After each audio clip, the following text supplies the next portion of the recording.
आदाब साथियों, the aware point news में आप तमाम दर्शकों का स्वागत है। कौम और मिल्लत की पुरानी जगहें जो वक्फ कर दी गई या फिर मुग़ल बादशाहों की ज़मीनों को हड़पने के लिए मुल्क में अलग अलग तरह की मुहिमें चलाई जा रही हैं। मुसलमानों के ख़िलाफ़ उनकी पुरानी मस्जिदें जो मुग़लों की हैं उनके ख़िलाफ़ अलग अलग मुआहदे किए जा रहे हैं। हाल ही में भी हमने आपको एक रिपोर्ट दिल्ली की शाही फतेहपुरी मस्जिद चांदनी चौक की दिखाई थी कि वहाँ पर एक प्री प्राइमरी स्कूल था जिसको ख़त्म कर दिल्ली वक्फ बोर्ड द्वारा ही वहाँ पर शॉप्स बना दी गई, कमर्शलाइज उस एरिए को कर दिया गया। एक तो तालीम के इदारे में पहले ही कौम बहुत पीछे है और उसके बावजूद स्कूलों को ख़त्म कर जो सिर्फ कौम के बच्चे जहां पढ़ते हों वहां उन एरियो को कमर्शलाइज किया जा रहा है। आखिर इसकी क्या वजह है, क्या वजूहात हैं? और वहीं दूसरी तरफ इसी फतेहपुरी मस्जिद के करीब में एक कमर्शियल होटल फराश खाने की ओर जो फतेहपुरी मस्जिद का दरवाज़ा है वहाँ बनाया जा रहा है।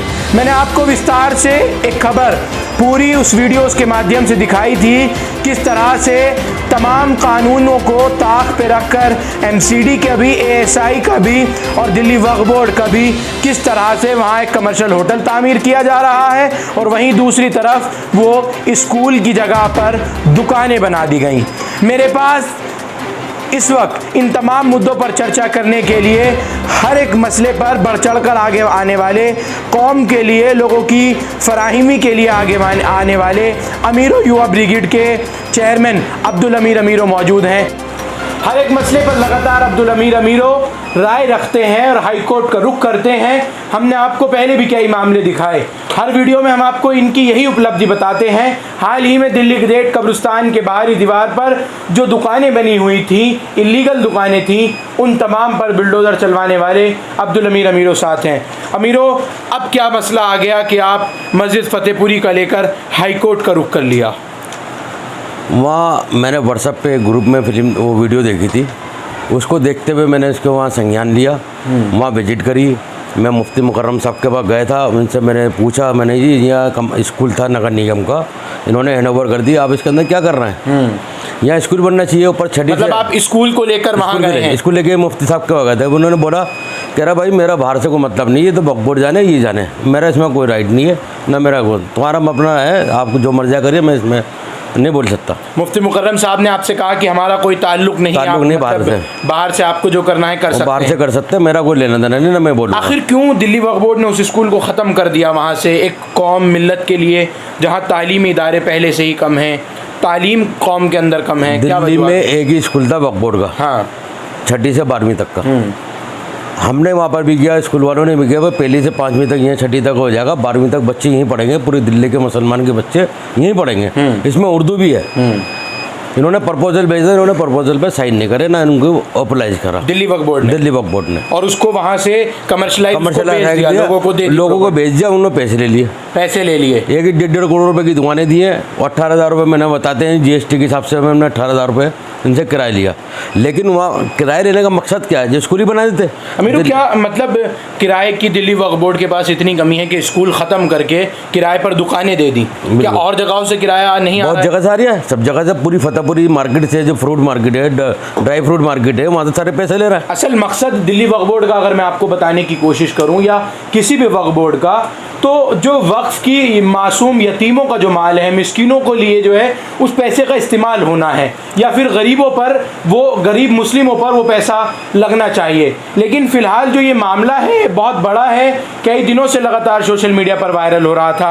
अब आपने जो है इसको लेकर हाई कोर्ट का रुख किया है कि वो दुकानें क्यों कमर्शियल? मैंने कंप्लेंट करी गवर्नर साहब को करी, सीएम साहब को करी, डिवीजन कमिश्नर को करी, वक्फ बोर्ड को करी, एमसीडी कमिश्नर को करी, पुलिस कमिश्नर को करी, मैंने इन सबको कंप्लेंट दी, हेरिटेज में भी दी। मैंने ऐसी ऐसी दुकानें बन रही है, यहाँ स्कूल बनना चाहिए, कमर्शियल मार्केट क्यों बना रहा हूँ?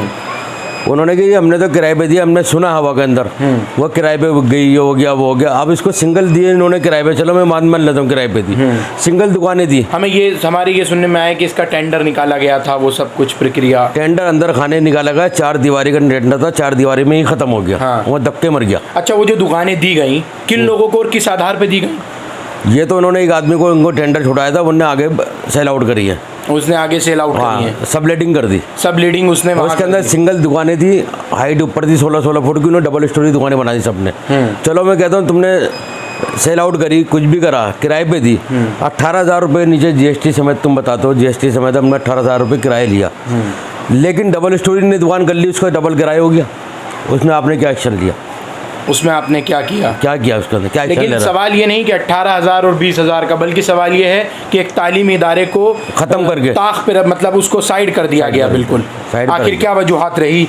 यही कि सिर्फ उन्होंने करप्शन? सेल आउट किया, करप्शन किया? करप्शन है, बिल्कुल करप्शन है। कह रहा सिर्फ ने 18,000 रुपये महीने पे किराया दिया, पर 18,000 रुपये के अंदर आदमी कोई दुकान ले लेता? तो नीचे से टेबल से जो पैसे लिया वो कहाँ गया? वो कहाँ गया? अब फिलहाल आप हाई कोर्ट पहुंचे हैं, क्या मामला लेकर पहुंचे हैं? तो मैंने कहा जैसे स्कूल जैसे था वैसे रखा जाए, और जो वहाँ मीटर लगे हैं उनको डिस्कनेक्ट करी जाए, वहाँ से कनेक्शन हटाया जाए, और जो हेरिटेज का जो मामला है वो हेरिटेज की तरह रहना चाहिए। फिलहाल मैं आपको इस इनकी पिटीशन के ताल्लुक से ये बात बताऊं, कल ही अमीरो युवा ब्रिगेड जो है वो दिल्ली हाई कोर्ट का इन्होंने रुख किया। इन्होंने पहले बताया कि मैंने कंप्लेंट दिल्ली के लेफ्टिनेंट गवर्नर को दी और तमाम जगहों पर दिल्ली वक्फ बोर्ड को भी, एमसीडी को भी, कि आखिर यहाँ पर ये दुकानें क्यों बनाई जा रही हैं, स्कूल को स्कूल ही रहने दिया जाए। तो इन्होंने कंप्लेंट दी, उस पर कोई सुनवाई ना हुई, तो ये आखिरकार फिर जैसे तमाम पिछले मामलों में हाई कोर्ट मूव कर जाते हैं वैसे ही हाई कोर्ट मूव कर गए, और कल ही हाई कोर्ट ने तमाम जो सिविल बॉडीज़ हैं, चाहे वो एमसीडी हो, दिल्ली वक्फ बोर्ड हो, एएसआई हो, सबको नोटिस दे दिए हैं। और मैंने आपको जो एक कमर्शियल बिल्डिंग होटल बनते हुए दिखाया था फराश खाने की ओर से, जिसका दरवाज़ा था प्रॉपर्टी नंबर 6479 और 80, जो कमर्शियल होटल बन रहा है, मस्जिद की खूबसूरती को, मुग़लों के ज़माने से बनी इस मस्जिद को, फतेहपुरी बेगम की इस मस्जिद को, उसकी खूबसूरती को कम करने के लिए जो वो होटल छुप बनाया जा रहा है, और जिससे मस्जिद के अंदरूनी हिस्से को लगातार जो है वो हुआ है, हाई कोर्ट ने उस पर भी सख्ती से नोटिस जारी किया है कि आखिर इतनी बड़ी चूक आप लोग कर कैसे सकते हैं। उस पर तमाम से जवाब जो है वो फिलहाल मांगा है। अमीरों, मुझे एक बात बताइए, आप तमाम मामलों में हाई कोर्ट का रुख आखिरकार कर लेते हैं और कोई भी समझौते की बात सामने नहीं आती, चाहे वो बिजली के बिल वाला मामला हो, हज कमेटी का मामला हो, या फिर दिल्ली गेट कब्रिस्तान पे बुलडोज़र चलवाने मामला हो, और अब ये एक नया मामला। ये खिदमत करनी है, मैं खिदमत करता हूँ, अपने जज्बे से करता हूँ, अपने जज्बात से करता हूँ, अपने सारे यार दोस्तों के मिलने जुलने वाले मेरे साथी हैं, मेरे साथ सपोर्ट करते हैं, इसलिए मेरे को हौसला मिल जाता है। अब्दुल अमीर अमीरों के साथ ऐसे कितने लोग हैं जो इस इतने बड़े काम में, शायद मैं कहूँ कि बिल्डरों से भी आप यहाँ लड़ जाते हैं, दुकानदारों से जिन पर दुकानें होती हैं, वक्फ बोर्ड एक सरकारी एजेंसी है, एक सिविल बॉडी है, उससे आप लड़ जाते हैं, एमसीडी के खिलाफ आप कोर्ट चले जाते हैं, कैसे इतना सब कुछ पॉसिबल हो पाता है? सब भाइयों की दुआ है, ऊपर वाले की नज़र सीधी है मेरे पे, मैंने सीधा काम कर रही हूँ, कोई करप्शन नहीं कर रही है, ना कोई लेन देन कर रही है, नियत साहब है, मंजिल आसान है, ऊपर वाले की मदद मिलती है मेरे को। कितनी ज़रूरत है स्कूल की, अगर मुस्लिम कम्युनिटी में बात की जाए, तालीम 100% चाहिए। वहाँ पे 6ठी क्लास तक स्कूल है, 6ठी से 12वीं तक का है, कब पहली से 5वीं तक हो जाए तो पूरी 12 क्लास वहीं पर ही पढ़ सकता बच्चा एक ही जगह। मुस्लिम इरादा है, उर्दू का वहाँ पर उर्दू है, उर्दू मीडियम का वो मीडियम एक ही इरादा इदारा चल रहा है वहाँ पर। दूसरी बात ये कि मस्जिद फतेहपुरी का जो मतलब हालात हैं वो पूरी तरह से जर्जर है, उस पर भी हाई कोर्ट का कोई संज्ञान या फिर कोई वहाँ रिपेयर हो रही है, अंदर अल्ट्रेशन हो रही है, रिपेयर चल रही है, दिल्ली वक्फ बोर्ड करा रहा है, कोई भी करा रहा है, ऐसा ही करा रही है। हमें हेरिटेज ने लिख के दे दिया, बाकायदा नोटिस में आरटीआई के जवाब में दिया, हमने इसको कोई परमिशन नहीं दी यहाँ कमर्शियल दुकान, कमर्शियल बिल्डिंग बनने को, कमर्शियल बनने की बिल्डिंग। तो आखिर एमसीडी की एनओसी और दिल्ली वक्फ बोर्ड की एनओसी मेरे पास लेटर रहेगा, आरटीआई का जवाब मैं आपको अभी दूंगा। और एमसीडी को लिख के दिया, कमिश्नर को 3 लेटर दिए, एक 14 तारीख को दिया, एक 18 तारीख को दिया, एक 22 तारीख को दिया लेटर, इस पर एक्शन ली जाए।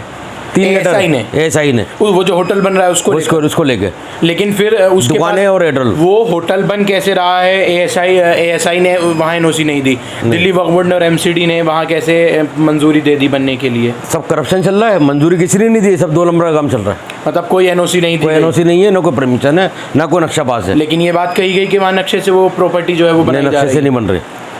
फिलहाल आपके वही मंशा है जो दिल्ली गेट कब्रिस्तान पे भाई नक्शे से बनेगी, छज्जा बाहर निकाल रखा है उन्होंने, नक्शे से होगी तो नक्शे से बाहर आते ही छज्जा निकालते हुए अनऑथराइज हो गई। इस पर लॉ जो कानून कहता है, बाय लॉ जो एमसीडी का है, तो वो पूरी तरह से इलीगल है, इलीगल है जो कंस्ट्रक्शन हो रहा है, जो भी है। एएसआई ने वहाँ उसको परमिशन नहीं दी, क्योंकि एएसआई का बाय लॉ ये कहता है एक सेक्शन ये कहता है एएसआई का, अगर किसी भी एएसआई के प्रॉपर्टी के, चाहे वो एएसआई के अंडरटेकिंग हो या फिर ना भी हो, पुराने ज़माने की अगर वो प्रॉपर्टी है तो उसके लिए परमिशन का लेना एएसआई से भी, आर्कोलॉजिकल सर्वे ऑफ इंडिया से बेहद ज़्यादा ज़रूरी है। उसका कोई भी ऑफिसर्स वगैरह से आपको परमिशन पहले लेनी पड़ेगी 100 मीटर के दायरे में। एक बार और बताता हूँ, हेरिटेज बिल्डिंग जो भी होगी 300 मीटर का दायरा दे रखा है उन्होंने, नेट पे दे रखा है 300 मीटर का दायरा, वो जस्ट दीवार के साथ है। 300 मीटर का दायरा कहाँ है? जस्ट बिल्कुल दीवार के साथ। तो तमाम कानूनों को ताक पे रखा गया है, बिल्कुल दीवार यूँ है। हम इसके लिए लड़ाई लड़ रहे हैं। 300 मीटर का जब तुम कह रहे हो दिल्ली में जो बुलडोजर हथौड़ा चल रहा है, क्यों चल रहा है? नक्शा पास करके लोगों ने बिल्डिंग बनाई, उन्होंने कहा तुमने एसआई से एडीएस से परमिशन नहीं ली। क्यों? 300 मीटर के दायरे में आपकी आती है, आपने परमिशन नहीं ली, इसलिए हम तोड़ना है। एमसीडी को ये तो है ना, एमसीडी जो तोड़ रही है नक्शा पास करी हुई बिल्डिंग को, क्यों तोड़ रही है? क्योंकि मैं एसआई से परमिशन नहीं ली। जब तुम यहाँ तोड़ लो बनी बनाई बिल्डिंगों को, जो गरीब आदमी जब बिल्डर बनाए तब तो तुम आए नहीं। जब बिल्डर बना के चला गया और लोग आगे रहने लगे, उनको तुम तोड़ना आगे घर से बेघर करने के लिए, उनका आशाना तोड़ रहा हो आप। मतलब बनी बनाई तामीरी बिल्डिंगों को गिरा दिया जाता है, और अभी जो तामीर हो रही है, फिर सवाल वही पैदा होता है कि आखिर ये बिल्डिंगें फिर बनती ही क्यों हैं जब तोड़ी जाती हैं? एमसीडी करप्शन के लिए करती है, करप्शन करा, पैसे लिए अपने। आप एक मेरी बताइए, नक्शा पास होता है, फाइल एमसीडी में जाती है, उसमें सारी परमिशन पहले देखी जाना चाहिए। भाई ये फाइल नक्शा पास कराया, आपने परमिशन ली नहीं ली, एसआईडी की परमिशन है या नहीं है। तो जो आप जब भी देखो ना, जब वो बिल्डिंग बन जाती है 8 महीने 9 महीने के अंदर कंप्लीट हो जाते हैं, बिक जाते हैं फ्लैट, जो गरीब आदमी आके इसमें अपने आशाने में ठहरता है, उसको तुम तोड़ना आता है। नोटिस दे दो, विकेट नोटिस दे दो, मकान खाली करो, ये तोड़ना है। जब उसको मालूम होगा कि ये बुक हुई हुई है, वैकेट है और ये इलीगल कंस्ट्रक्शन हुई थी, जो पहले देखना चाहिए ना। ये तो एमसीडी का करप्शन है ना, बिल्डर के और एमसीडी की साठगांठ है। उसमें पुलिस भी और एमसीडी सब मिली भी है। पुलिस से अपना दामन मचा लेती है, हमने फार्म भर दिया, पुलिस एमसीडी जाने वो जाने।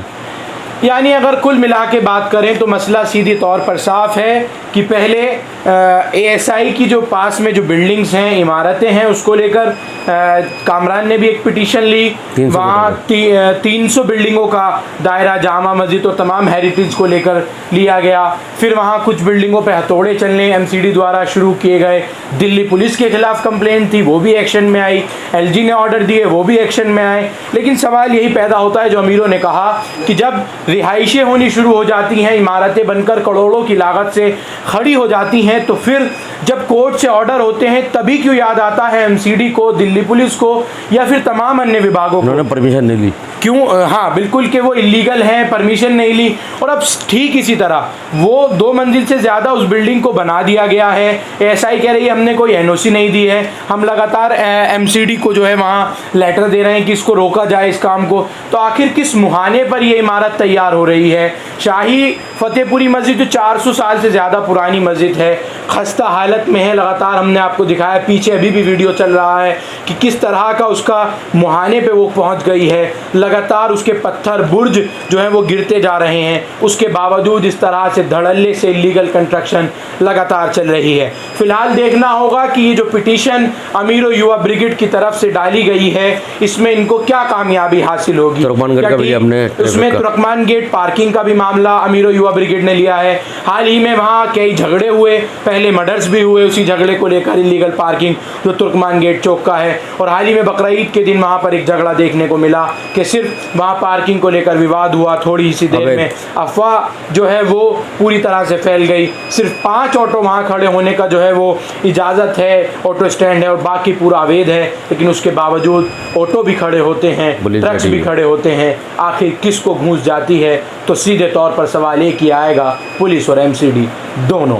फिलहाल देखना होगा कि इन तमाम मुद्दों पर होगा क्या, इस पिटीशन में होगा क्या। जिस तरह से दिल्ली गेट कब्रिस्तान के बाहर से सीधे तौर पर बुलडोज़र चला दिया गया, क्या ये जो इमारत बनी है और ये जो दुकानें खुली गई हैं वक्फ बोर्ड की ओर से, क्या कुछ ये अपना जवाब करेंगे, ये बेहद ज़रूरी देखा जाएगा। फिलहाल आप क्या कहना चाह रहे हैं? आपने स्लिप किस चीज़ की मांगी है? सीलिंग बारे जैसे स्टेटस पहले था ना इसका, हाँ, दुकानों का नीचे इसका स्कूल का, हाँ, वैसे रखा जाना चाहिए। जब तक हमारा डिसीजन नहीं होता इसको सील कर देना चाहिए। आप स्टे मांग रहे हैं? स्टे मांग रहे हैं। इस पिटीशन में आपने पिटीशन कहा। में गया, बस जैसी थी पोजीशन वैसे होनी चाहिए। यानी फिलहाल अमीरों का ये भी कहना है कि जो दुकानें तामीर हो रही हैं या वो बिल्डिंग तामीर हो रही है, फिलहाल इनको फौरी तौर पर रोक लगा दिया जाए, ताकि जो भी माननीय हाईकोर्ट उच्च न्यायालय का फैसला है वो सबके सामने हो। आप तमाम लोग इस खबर के लिए हमारे साथ जुड़े, बेहद ज़्यादा शुक्रिया। आप हमारे YouTube चैनल को लाइक शेयर सब्सक्राइब ज़रूर करें और बेल आइकन का बटन दबाना बिल्कुल ना भूलें।